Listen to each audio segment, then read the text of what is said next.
నమస్కారం guys. So ఈరోజు లెక్చర్లో మనం ఇఫ్ ఎల్స్ అంటే ఏంటి అన్నది నేర్చుకోబోతాం. గుర్తుంచుకోండి, ఇక్కడ నుంచి మనకు ప్రోగ్రామింగ్ బేసిక్స్ అయితే స్టార్ట్ అవుతున్నాయి. ఓకేనా? ఇక్కడ నుంచి లాజికల్గా మీరు ఆలోచించడం స్టార్ట్ చేయాలి. ఎలా ఆలోచించాలన్నది కూడా నేను మీకు చెప్తాను. ఓకేనా? సో ఇక్కడ నుంచి మీరు ఏ లాంగ్వేజ్లోకి వెళ్ళినా సరే కామన్గా ఉండేది ఏంటంటే ఈ యొక్క ప్రోగ్రామింగ్ బేసిక్స్ అండి. ఓకేనా? సో ఇక్కడ మీరు బాగా నేర్చుకుంటే వేరే ప్రోగ్రామింగ్కి వెళ్ళి అక్కడ మీరు ఇఫ్ ఎల్స్ నేర్చుకోవాలన్నా సరే ఇక్కడ బాగా వస్తే అక్కడ సింపుల్గా సింటాక్స్ నేర్చుకుని ఇంప్లిమెంట్ చేసేయచ్చు. సింటాక్స్ కూడా ఇంచుమించు ఒకలాగే ఉంటుంది, పెద్ద డిఫరెన్సే ఉండదు రెండింటికి. ఓకేనా? సో అలాగా ఇప్పుడు మనం ఇఫ్ ఎల్స్ అన్నది నేర్చుకోబోతున్నాం. అసలు ఇఫ్ ఎల్స్ అని మనం ఎందుకు వాడతాము అన్నది మీకు పెయింట్లో నేను వేసి చూపిస్తాను చూడండి. ఓకే, ఇఫ్ ఎల్స్ అన్నది మనం ఎందుకు వాడతామంటే మీరున్నారు. ఓకే, మీరు ఒక డెసిషన్ తీసుకోవాలి. ఓకే, డెసిషన్ అంటే ఈ రెండు డెసిషన్స్ ఉన్నాయి మీకు. ఓకేనా? మీకు ఐస్ క్రీమ్ కావాలా లేదా పిజ్జా కావాలా? మీరు రెస్టారెంట్కి వెళ్ళారు. రెస్టారెంట్కి వెళ్ళి మీకు ఐస్ క్రీమ్ కావాలా లేదా మీకు పిజ్జా కావాలా? ఒకటే ఎంచుకోవాలి. మీరు ఒకటే ఎంచుకోగలరు. అప్పుడు మీరు ఏం ఎంచుకుంటారు? మీకు ఏమనిపిస్తుందో ఆ మూమెంట్లో, ఒకవేళ మీకు ఐస్ క్రీమ్ తినాలనిపించింది అనుకోండి, ఓకే నేను ఐస్ క్రీమ్ని ఎంచుకుంటాను. ఓకేనా? అలాగే మీకు పిజ్జా తినాలనిపించింది అనుకోండి, నేను పిజ్జాని ఎంచుకుంటాను. సో ఇక్కడ దేన్ని బట్టి మనం డెసిషన్ తీసుకుంటున్నాం? మన కోరిక బట్టి. అవునా? మనము ఒక వేరియబుల్ అనుకుందాం, మనం ఎక్స్ అనుకుందాం. ఓకే, మన కోరిక ఏంటి? వాల్యూ 3 ఉందనుకుందాం మన కోరిక. ఓకే, సో ఇప్పుడు 3 అన్నది ఒకవేళ ట్రూ అయితే, ఇక్కడ 3 అన్నది ట్రూ అయితే ఇది ఎంచుకో. ఒకవేళ ఫాల్స్ అయితే ఇది ఎంచుకో. అర్థమైందా మీకు? నేనేం చెప్పడానికి ట్రై చేస్తున్నానంటే, ఫర్ ఎగ్జాంపుల్ నేను ఏం రాశాను? ఎక్స్ ఈజ్ ఈక్వల్ టు 3 అని ఉంది. అవునా? సో ఇప్పుడు నేను ఏం రాస్తానంటే ఎక్స్ మనం కంపారిజన్లో చూసాం. అవునా? గ్రేటర్ దాన్ 3 అని రాశాను. ఓకే, సో ఇప్పుడు ఎక్స్ గ్రేటర్ దాన్ 3 కాదు. అవునా? ఇవి మనం కంపారిజన్స్లో లెక్చర్లో చూసాం. ఎవరైనా చూడకపోతే వెళ్ళి కంపారిజన్స్ చూడండి, ఇది బాగా అర్థం అవుతుంది. ఇక్కడ కూడా నేను బాగా డీటెయిల్గా కవర్ చేస్తాను, బట్ అది వెళ్ళి చూస్తే మీకు కొంచెం ఐడియా ఉంటుంది అనమాట. ఇప్పుడు నేను ఏం రాశాను? ఎక్స్ గ్రేటర్ దాన్ 3 అని రాశాను. అంటే మనకి ఇప్పుడు ఎక్స్లో ఏముంది? 3 ఉంది. సో నాకేం ఏం ప్రింట్ అవుతుంది? 3 గ్రేటర్ దాన్ 3 అని వస్తుంది. ఇదేంటి? ట్రూ ఆ ఫాల్సా? ఫాల్స్ ఇది. అవునా? సో ట్రూ అయితే ఇది ఎంచుకో, ఫాల్స్ అయితే ఇది ఎంచుకో అని చెప్తున్నాను. సో అప్పుడు నాకు ఎప్పుడైతే ఈ యొక్క డెసిషన్ అన్నది ఏంటి, నేను ఒక కండిషన్ పెడుతున్నాను దానికి. ఇది కండిషను. ఈ కండిషన్ ట్రూ అయితే దీన్ని ఎంచుకో, ఫాల్స్ అయితే దీన్ని ఎంచుకో. అలాగా నేను 2 దారులు ఇస్తున్నాను అనమాట దానికి. ఆ దారిని ఇన్పుట్ బట్టి, అంటే ఇన్పుట్ అంటే ఏది? ఇది ఇన్పుట్ని బట్టి. ఎందుకంటే ప్రతిసారి మనం హార్డ్ కోడ్ చేయం. హార్డ్ కోడ్ అంటే ఏంటి? కోడ్లో ఎక్స్ ఈజ్ ఈక్వల్ టు 3 అని రాయం. ఫర్ ఎగ్జాంపుల్ యూజర్ ఇస్తున్నాడేమో, లేకపోతే డేటా బయట నుంచి వస్తుందేమో, అలాంటప్పుడు మనకు తెలియదు కదా. సో అప్పుడు మనం డిసైడ్ చేసుకోమని చెప్తాం. ఓకేనా?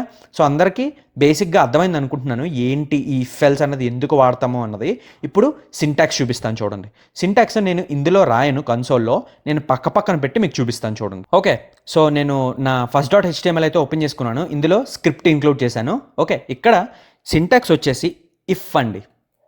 ఇఫ్ అని రాసి బ్రాకెట్స్ పెట్టి, ఓకే ఇలాగా కోట్స్ పెడతాం అనమాట. ఈ ఫ్లవర్ బ్రాకెట్స్ పెడతాం. ఇది వచ్చేసి ఇఫ్ యొక్క సింటాక్స్. ఓకే, మీరు ఓన్లీ ఇఫ్ కూడా రాసుకోవచ్చు. ఫర్ ఎగ్జాంపుల్ నేను చూపిస్తాను చూడండి. ఇప్పుడు ఎక్స్ ఈజ్ ఈక్వల్ టు 3 లెట్తో రాసుకుందాం. నేను ఇందాక చెప్పినట్టు ఎక్స్ ఈజ్ ఈక్వల్ టు 3 అయితే దిస్ ఈజ్ 3 అని చెప్పాలి. ఓకేనా? So x is equal to 3. Okay, నేను కంపారిజన్ ఆపరేటర్స్లో చెప్పాను, డబల్ ఈక్వల్ టు వాడితే రైట్ సైడ్ ఉన్న వాల్యూ లెఫ్ట్ సైడ్ ఉన్న వాల్యూ రెండు ఈక్వలా కాదా చూడు అని చెప్తున్నాను. అవునా? సో అలా చూడు అని చెప్పడానికి నేను ఇది రాస్తానమాట. So x is equal to 3 అంటే ఇఫ్ ఎక్స్ అంటే ఈ 3 ఈక్వల్ టు, గుర్తుంచుకోండి సింగిల్ ఈక్వల్ టు పెట్టకండి. సింగిల్ ఈక్వల్ టు పెడితే ఏమవుతుంది? అసైనింగ్ ఆపరేటర్ అవుతుంది. ఇది చూసారా?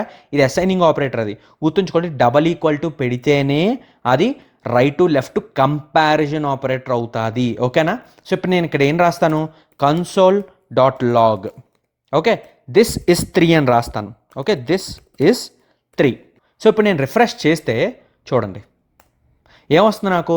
దిస్ ఇస్ 3 అని వస్తుంది. అంటే ఈ స్టేట్మెంట్ ఏదైతే ఉందో అది ట్రూ అవుతుంది కాబట్టి నాకు లోపలికి వస్తుంది. ఓకే, అంటే ఇదేంటిది? ఒక బ్లాక్ అనమాట. ఈ ఫ్లవర్ బ్రాకెట్స్ ఉంటే అది ఒక బ్లాక్. అంటే ఈ బ్లాక్ లోపలికి వెళ్తుంది. ఎందుకని వెళ్తుంది? ఇది ట్రూ అవుతుంది కాబట్టి. ఇక్కడ నేను కామెంట్లో రాస్తాను, ట్రూ అవుతుంది కాబట్టి నాకు ఈ బ్లాక్లోకి వస్తుంది. అదే నాకు ట్రూ అవ్వకపోతే, సో ఇప్పుడు చూడండి నేను చూపిస్తాను. ఇప్పుడు గ్రేటర్ దాన్ అని రాస్తాను. అంటే ఏంటి? 3 ఎక్స్లో మనకి 3 ఉంది కదా, 3 గ్రేటర్ దాన్ 3యా? కాదు, అంటే ఫాల్స్ అది. ఓకేనా? ఈ స్టేట్మెంట్ ఏమవుతుంది? ఫాల్స్ అవుతుంది. ఓకే, ఇప్పుడు నేను రిఫ్రెష్ చేస్తే చూడండి నాకు ఏమొస్తుందో. చూసారా, ఏమీ రావట్లేదు. ఎందుకు రావట్లేదు? ఇఫ్ లోకి వెళ్ళట్లేదు. ఇది ఏదైతే బ్లాక్ ఉందో ఆ బ్లాక్లోకి వెళ్ళట్లేదు లోపలికి, అందుకని మనకి 3 అన్నది రావట్లేదు. ఓకే, సో అప్పుడు అలా కాదండి, ఇప్పుడు బాగానే ఉంది, ట్రూ అయితే మనం ఒక కండిషన్ ఇచ్చాం కదా, మరి ఫాల్స్ అయితేనో అని మీరు అడగచ్చు. ఆ ఫాల్స్ అన్నది కూడా మనం మేనేజ్ చేయడానికి ఎల్స్ వస్తుంది. అంటే ట్రూ అయితే ఈ పని చేయి, ఫాల్స్ అయితే ఇంకొక పని చేయి అని చెప్తున్నాం అనమాట మనం. ఎల్స్ వచ్చేసి అందులో కండిషన్ రాయవేమి, జస్ట్ ఎల్స్ అంటే ఇది ట్రూ అవ్వకపోతే వేరే బ్లాక్లో కదా వెళ్తుంది. సో ఇది నిజం అవ్వకపోతే ఈ బ్లాక్లోకి పెట్టి తీసుకెళ్ళి అని చెప్తున్నాను. సో ఇప్పుడు console.log అని రాస్తాను. console.log అని రాసి దిస్ ఈజ్ నాట్ 3 అని రాస్తాను. ఓకే, సో ఇప్పుడు నేను రిఫ్రెష్ చేస్తే చూడండి ఏమని వస్తుంది? దిస్ ఈజ్ నాట్ 3 అని వస్తుంది. అంటే నాకు ఈ బ్లాక్లోకి వెళ్తుంది. అవునా? సో అలాగనమాట. సో మీరు ఇక్కడ ఏం చేస్తారంటే కంపారిజన్, ఇప్పుడు for example not equal to అని పెట్టాను. అంటే నాట్ ఈక్వల్ టు అంటే ఏంటి? ఈ 3 ఎక్స్ అయితే ఏదైతే వేరియబుల్ ఉందో అందులో ఉన్న వాల్యూ ఈ 3తో ఈక్వల్ కాదు అని చెప్తున్నాను. ఓకే, అంటే ఈ 3 ఈక్వల్ కాదు అని చెప్తున్నాను. అది కూడా ఏంటి? False statement. అవునా? ఫాల్సే కదా. సో ఇప్పుడు నేను ఏం చేస్తానంటే, అందుకని దిస్ ఇస్ నాట్ 3 అని వస్తుంది. ఓకే, అంటే ఫాల్స్ కాబట్టి నాకు ఇందులోకి వెళ్తుంది. ఓకే, సో ఎందుకని? ఈ 3 నాట్ ఈక్వల్ టు అని చెప్తున్నాను. ఇప్పుడు నేను 4 అని రాస్తాను. ఓకే, 4 అని రాస్తే ఇక్కడ నేను ఏం చేంజ్ చేయాలి కదా మనం, ఎందుకంటే దీనికి సంబంధించిన టెక్స్ట్ పెట్టుకోవాలి మనం. ఓకే, ఇప్పుడు నేను ఏం చేస్తాను? ద వాల్యూ వచ్చేసి ఇదనమాట, is not equal to 3. Not equal to 3. Okay, so equal to 3 అని రాస్తాను ఇక్కడ. ఎందుకని మనం ఈక్వల్ టు స్టేట్మెంట్లు మార్చాం? ఎందుకంటే ఇక్కడ మనం నాట్ వాడుతున్నాం కాబట్టి. ఇప్పుడు నేను రిఫ్రెష్ చేస్తే చూడండి ఏమవుతుందో. చూసారా, this value is not equal to 3. లేదా మీరు సింపుల్గా ఎక్స్నే ప్రింట్ చేసుకోవచ్చు, ఒక టెక్స్ట్ అన్న ప్రింట్ చేసుకోవచ్చు. ఇప్పుడు నేను ఎక్స్ అని ప్రింట్ చేస్తాను చూడండి. ఓకేనా? సో ఇప్పుడు నేను రిఫ్రెష్ చేస్తే చూసారా నా 4 ప్రింట్ అయింది. ఓకే, సో ఎందుకు ప్రింట్ అయింది నా 4? ఇది ట్రూ అయింది కాబట్టి. నేను ఇంకోటి చూపిస్తాను చూడండి. ఇది ట్రూ అయితేనే లోపలికి వెళ్తుందని ప్రూఫ్ ఏంటి అంటే ఇక్కడ నేను ట్రూ అని రాస్తాను. ఓకే, ఇదేంటి? మన బూలియన్. అవునా? అలా బూలియన్ కూడా రాసుకోవచ్చు. ఇప్పుడు నేను రిఫ్రెష్ చేస్తే చూసారా, ఎక్స్ అన్నది ఆల్వేస్ ట్రూ అవుతుంది, అందుకని లోపలికి వస్తుంది నాకు. ఓకే, ఇప్పుడు నేను ఫాల్స్ అని రాస్తాను చూడండి ఎందులోకి వెళ్తుందో. ఓకే, ఇక్కడ కూడా స్టేట్మెంట్ నేను మారుస్తాను. ఇక్కడ రాసి కామా పెట్టుకుని మీరు console.logలో x.కామా ఇలా పెట్టుకుని మీరు సింపుల్గా ఇక్కడ ఏదైనా టెక్స్ట్ కావాలంటే టెక్స్ట్ రాసుకోవచ్చు, లేకపోతే వేరే వేరియబుల్ ఉంటే ఆ వేరే వేరియబుల్ కూడా రాసుకోవచ్చు. ఓకేనా? సో కామా పెట్టి మల్టిపుల్ థింగ్స్ చేసుకోవచ్చు మీరు. సో నేను కామా పెట్టి కోట్స్లో ఏం రాస్తాను? ఇక్కడ ట్రూ అని రాస్తాను. ట్రూ అని ఎందుకు రాస్తున్నాను అంటే ఇది ట్రూ అయితేనే లోపలికి వస్తుంది. ఓకే, సో ఫాల్స్ అయితే ఇక్కడికి ఫాల్స్ వస్తుంది అనమాట. ఓకే, సో ఇప్పుడు చూడండి, ఇప్పుడు చూసారా నా యొక్క విఎస్ కోడ్ కూడా దీన్ని లైట్ కలర్ చేసింది. ఎందుకని? ఇందులోకి ఎంటర్ అవ్వదు కాబట్టి. ఓకే, సో అందుకని చెప్పి నాకు ఇది లైట్ కలర్ ఉంది. చూసారా, ఇది కొంచెం డార్క్గా ఉంది. సో ఇప్పుడు నేను రిఫ్రెష్ చేస్తే చూసారా ఫాల్స్కి వెళ్ళింది. దీనికి వెళ్ళింది. ఎందుకు వెళ్ళింది దీనికి? అంటే ట్రూ అయితేనే నేను లోపలికి వెళ్తాను, లేకపోతే లోపలికి వెళ్ళను అని చెప్తుంది అనమాట. సో అది బేసిక్గా ఇఫ్ ఎల్స్కి. ఓకేనా? సో మీరు ఇక్కడ ఏం వాడచ్చు అంటే మీరు ఆల్రెడీ కంపారిజన్ ఆపరేటర్స్ చూశారు. అవునా? కంపారిజన్ ఆపరేటర్స్ చూసినప్పుడు అందులో ఏవైతే వాడతారో అవన్నీ వాడుకోవచ్చు. సో ఇక్కడ నాకు ఇంకొకటి ఉంది, అది కూడా చాలా ఇంపార్టెంట్. అది వచ్చేసి ఎండ్. మీకు ఇక్కడ చూపిస్తాను, ఎండ్ ఆర్ అన్నమాట. ఓకేనా? ఏంటి ఎండ్, ఏంటి ఆరు అన్నది మీకు ఇప్పుడు చెప్తాను. చూడండి, for example x is equal to 4 అని ఉంది. ఓకే, సో ఇప్పుడు నేనేం రాస్తానంటే let y is equal to 0 అని రాస్తాను. ఓకే, అంటే నాకు ఈ 2 స్టేట్మెంట్లు ట్రూ అయితేనే లోపలికి వెళ్ళు అన్నది చెప్పాలన్నమాట. ఓకే, అప్పుడు నేను 2 ఇఫ్లు రాసుకుని 2 ఎల్స్లు రాసుకుని అలాగెందుకు ఇబ్బంది?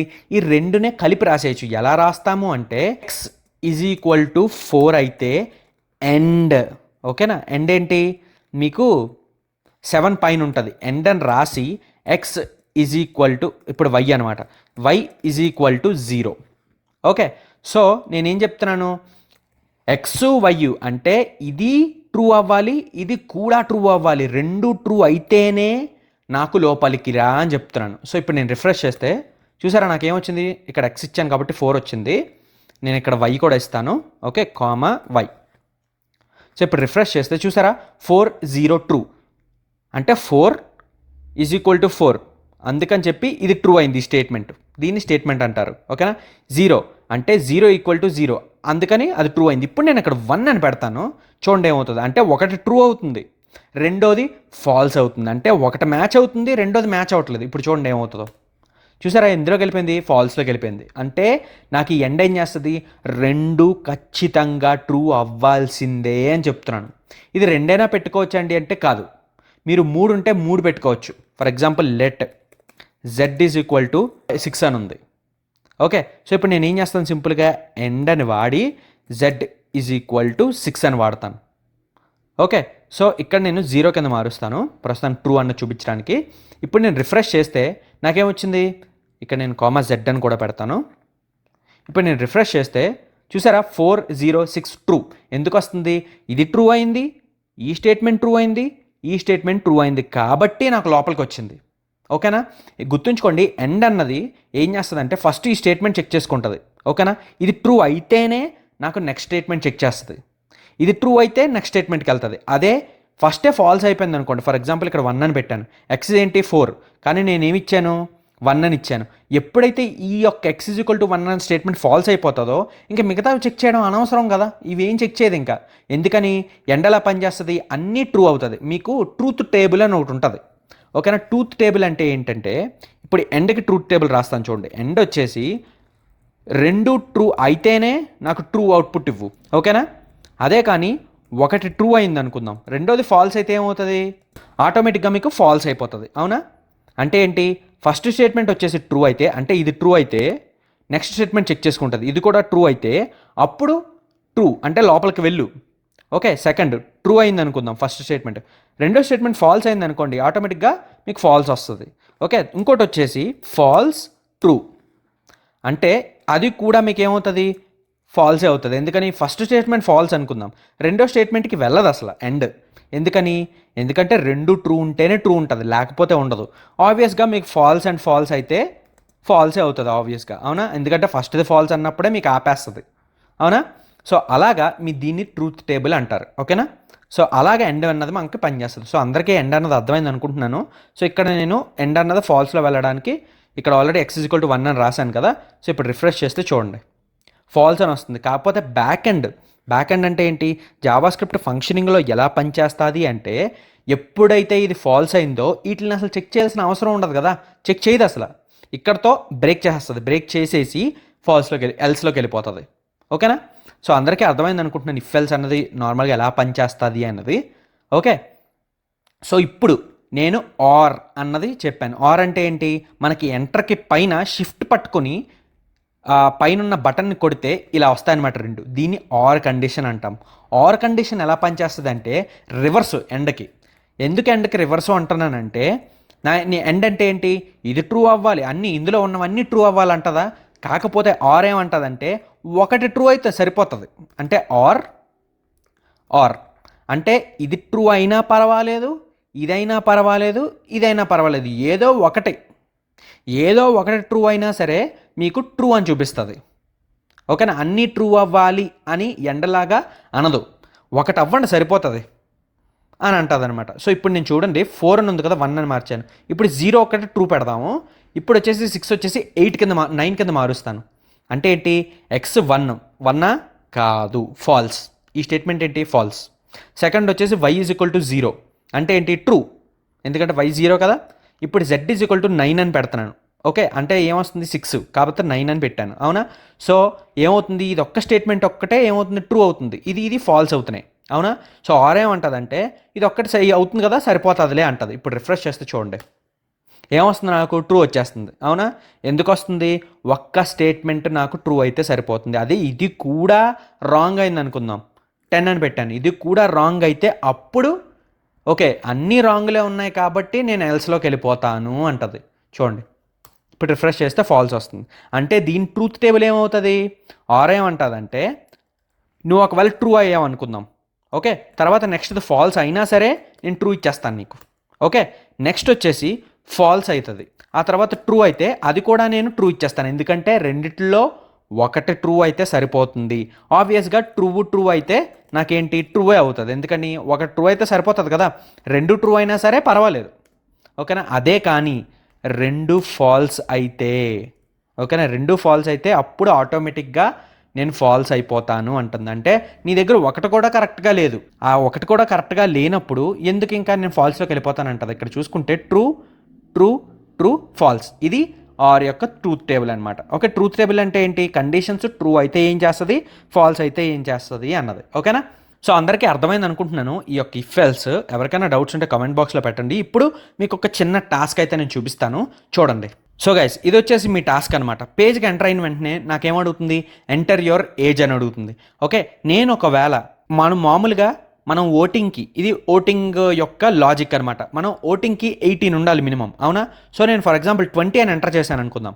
ఎంటర్ చేస్తే నాకేమంటుంది, you are eligible for vote అంటుంది, అంటే నువ్వు ఓట్ వేయడానికి ఎలిజిబుల్ అని చెప్తుంది. ఓకే, సో ఇప్పుడు నేను ఎంటర్ చేస్తే మళ్ళీ నాకేముంటుంది, enter your age, for example 10 years old అని పెట్టాను. అప్పుడు ఎంటర్ చేస్తే ఏమంటుంది, you are not eligible to wait, you need to wait 8 years, అంటే నువ్వు ఓట్ వేయడానికి ఎలిజిబుల్ కాదు. నేను క్యాలిక్యులేట్ కూడా చేస్తున్నాను, ఏమని, నువ్వు ఇంకా 8 years వెయిట్ చెయ్యాలి అని. ఓకేనా, సో ఈ యొక్క చిన్న టాస్క్ అయితే నేను ఇఫ్ఎల్స్ యూస్ చేశాను. ఓకే, ఒకవేళ అర్థం కాకపోతే మళ్ళీ ఒకసారి వీడియో అంతా చూడండి. ఓకే, ఇఫ్ఎల్స్ ఒకసారి మళ్ళీ రివైజ్ చేసుకుని ఇదైతే ట్రై చేయండి. ఓకేనా, అందరూ చేస్తారని కోరుకుంటున్నాను. నెక్స్ట్ క్లాస్లో కలుద్దాం గైస్.